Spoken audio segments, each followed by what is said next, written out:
Hello mga lods. Isang magandang mapagpalang araw sa ating lahat or magandang gabi dyan sa atin sa Pilipinas. Share ko lang, meron kami isang Volvo dito 2013 model. So D15 D16 yung makina. Tumirik ito, nag-breakdown sa Balifield. Ang dahilan ay sa transmission, nawawalan siya ng communication doon sa control module sa ECU mismo ng makina.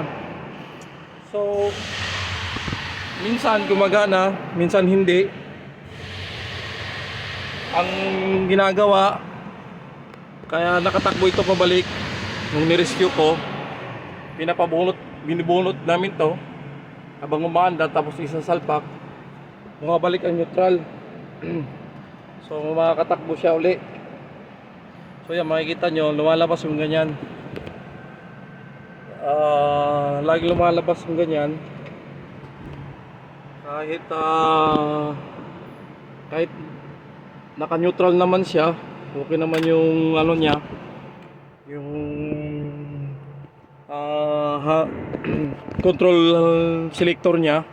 Ito yung control selector, pero nakalagay dito transmission maintenance tsaka neutral not detected. So binaklas ko lahat ng mga wire dyan, kasi sabi ko kako something na electrical to, dahil base sa ating mahiwagang Doraemon na tagapagbasa. Ayan, si Doraemon na tagapagbasa namin. Ang dami niyang nilabas. Minsan active, minsan inactive. So ayan, puro gear selector, ECU. Yan. Active, inactive. So ito, matalino talaga to si Doraemon. Minsan nga lang mabagal yung tagapagbasa ating Doraemon. So yun, binaklas ko dahil something talaga na electrical ang problema nito. So kinalkal ko dahil minsan pag electrical talaga, bibigyan ka talaga ng mga puzzle.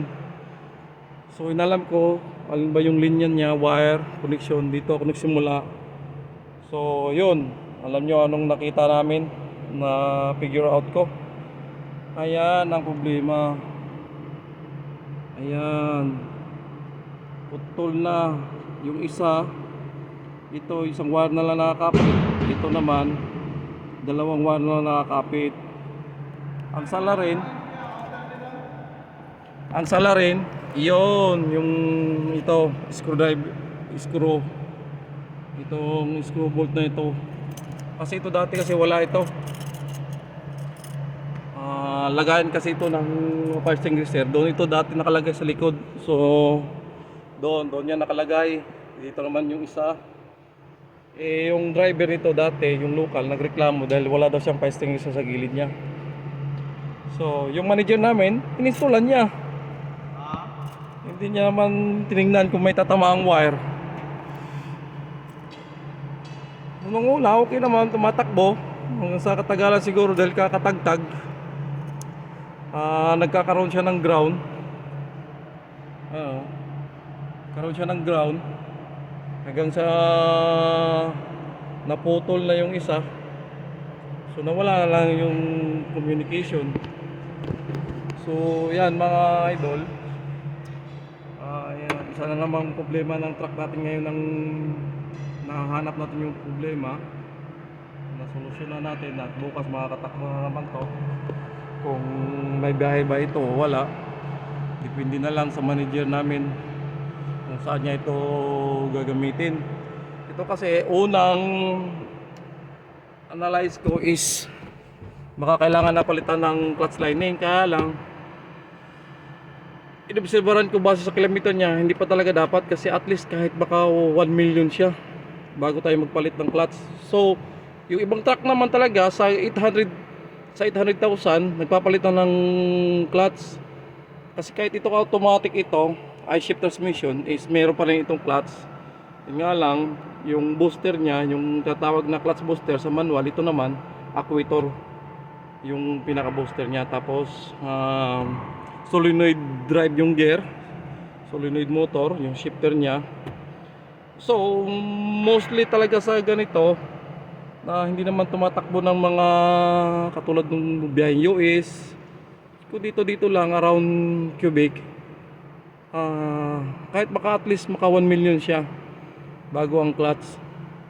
So ito naman wala pa, so sabi ko hindi to sa clutch kasi nagkandak din ako ng inspection doon sa ilalim sa transmission mismo.